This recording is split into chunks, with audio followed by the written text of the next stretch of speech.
I still remember the exact moment I realized I was never my parents' first choice. It wasn't because they said it out loud.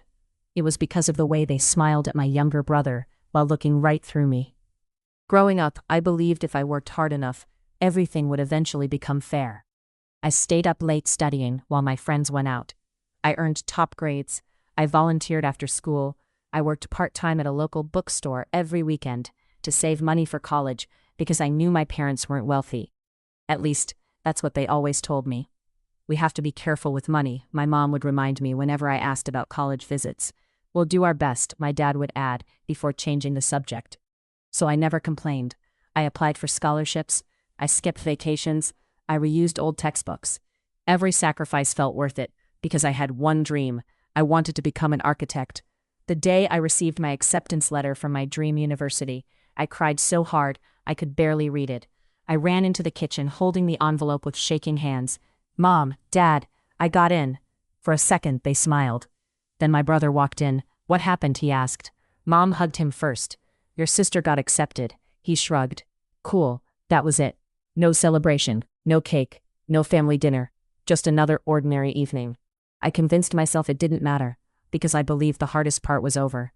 But what I didn't know that day was that my biggest heartbreak hadn't even begun. A month before tuition was due, I sat with my parents at the dining table. "So, when do we send the college payment?" I asked carefully. The room became strangely quiet. Dad rubbed his forehead. Mom wouldn't even look at me. Finally, Dad sighed. "We need to talk."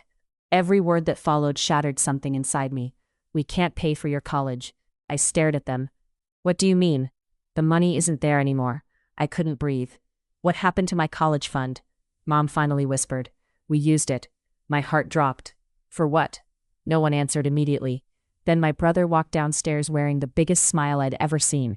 "I got the sports car," he shouted happily. I looked outside. A brand new red sports car sat in our driveway. It cost almost exactly the amount that had been saved for my education. I slowly turned back toward my parents. "You bought him a car?" Dad tried to explain. He needed reliable transportation. "He already had a car," I whispered. Mom crossed her arms. "Family supports each other." I laughed, not because anything was funny, because I couldn't believe what I was hearing. So my future paid for his upgrade? No one denied it. That silence told me everything. That night I packed a single suitcase. No one tried to stop me. No one asked where I was going. As I closed the front door, I realized I wasn't leaving my home. I was leaving a family that had never truly chosen me. For the first few weeks, I slept on my best friend's couch. Every morning I smiled at everyone around me. Every night I cried into a borrowed pillow. The university deferred my admission because I couldn't pay tuition. Years of hard work disappeared with one conversation around the dinner table. I picked up every job I could find. Morning shifts at a coffee shop, evening shifts cleaning offices, weekend tutoring. Some days I worked 16 hours straight. I barely slept, but every paycheck reminded me of one thing. No one was coming to save me. Meanwhile, my parents filled social media with pictures of my brother and his shiny new car. Proud parents. Our successful son. People left comments about what an amazing family they were. Every photo felt like another reminder that I had been erased. Then something unexpected happened. My grandmother called. She lived 3 states away, and we hadn't spoken much because my parents always claimed she was too difficult. The moment I answered, she asked softly, "Is it true?" I stayed silent. She already knew. "I heard about your college." Tears rolled down my face. For the first time in months, someone actually cared. Grandma listened without interrupting. She didn't defend my parents. She didn't make excuses. When I finished speaking, she simply said, "I'm so sorry they did this to you." No one had apologized before. Not once. We started talking every week. She told me stories about her own struggles, how she worked nights while raising children, how she never wanted any grandchild to feel forgotten. Our conversations slowly healed pieces of me. Then one afternoon, she became very quiet. "I need you to promise me something." "What?" "Never let someone else's choices decide your worth." I promised. 2 weeks later, she passed away peacefully in her sleep. I was devastated. Even after everything, I still drove home for the funeral. My parents barely acknowledged me. Instead, they whispered about Grandma's house, her savings, her jewelry. My brother joked about which room he wanted if they inherited the property. Listening to them made my stomach turn. They weren't grieving. They were planning. After the funeral, Dad smiled confidently. Your grandmother always took care of family. Mom nodded. We'll finally catch a break. I said nothing, because deep down, something didn't feel right. Grandma had always been wiser than anyone realized, and somehow, I couldn't shake the feeling that she had already seen this coming. 6 months passed. I had finally saved enough money to return to college the following semester. Life wasn't easy, but for the first time, every step forward belonged to me. Then my phone rang. Hello? Is this Emily? Yes? My name is Daniel Harris. I'm your grandmother's attorney. My heart skipped. There will be a reading of her final instructions.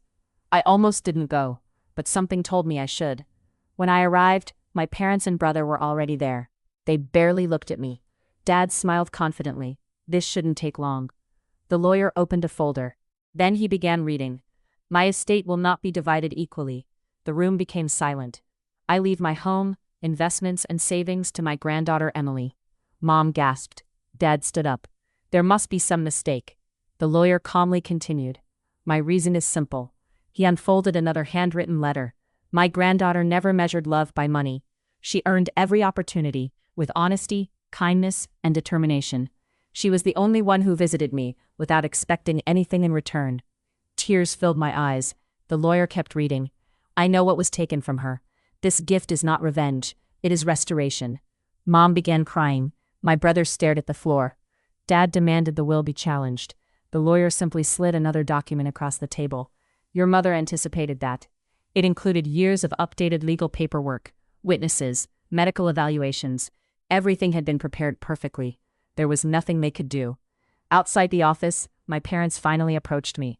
Mom whispered, "We're still family." For the first time in my life, I answered honestly. Family doesn't destroy someone's future. Dad asked if we could start over. I smiled sadly. I already have.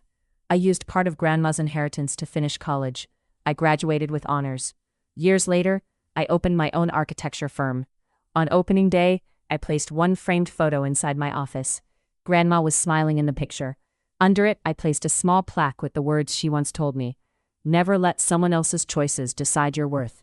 Looking back, I realized my parents believed they had stolen my future, but they were wrong. They only delayed it. Grandma's final gift wasn't the money. It was the proof that someone had always seen my value, even when the people closest to me couldn't. Sometimes justice doesn't arrive with anger. Sometimes it arrives quietly, in the form of truth. And when the truth finally comes, it doesn't just expose those who betrayed you. It reminds you that your future was never theirs to take.